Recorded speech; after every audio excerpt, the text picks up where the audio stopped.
I'm the middle child in my family. I have two brothers, an older one and a younger one, and both of them were involved in scouts when we were kids.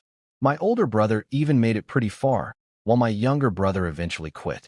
But for some reason, I was never pushed into it, and I always felt like I missed out, especially on the camping trips.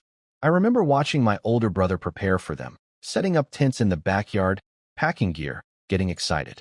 It looked like the kind of adventure I wanted so badly. So one night, when I was around 7 or 8, I convinced him to let me experience something similar. We set up a tent in the backyard. To me, it felt like real camping.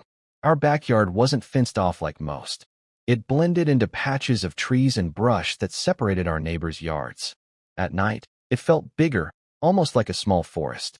Our parents helped us set up a fire pit, and we roasted marshmallows together. My younger brother joined us for a while, but eventually, our parents took him inside to sleep. Then it was just me and my older brother. We climbed into our sleeping bags and played on our Game Boys for a bit before trying to sleep. But I couldn't. Something about being outside, in the dark, made everything feel different. Eventually, I must have drifted off.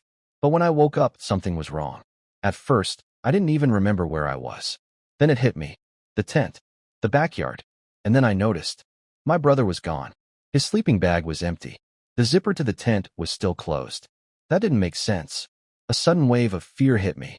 I didn't want to be alone out there anymore. So I slowly crawled toward the zipper and opened it just a little. Just enough to peek outside. That's when I saw him. A man, sitting by the fire pit, completely still, facing the tent, watching. It wasn't my brother. It wasn't my dad. I froze. For a second, I couldn't even breathe. Then I quickly zipped the tent shut and crawled back into my sleeping bag, pulling it over my head like it could somehow protect me. I stayed perfectly still, listening. Then I heard it.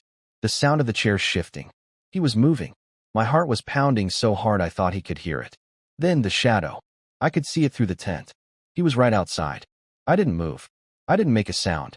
I just prayed he would think the tent was empty. Then I heard the zipper. Slowly, dragging down. Just a little. A small opening formed. I couldn't stop myself. I turned my head slightly. There's a tiny gap at the bottom of most tents where the zipper doesn't fully close. And in that gap, I saw an eye, staring directly at me. Wide. Unblinking. I couldn't scream.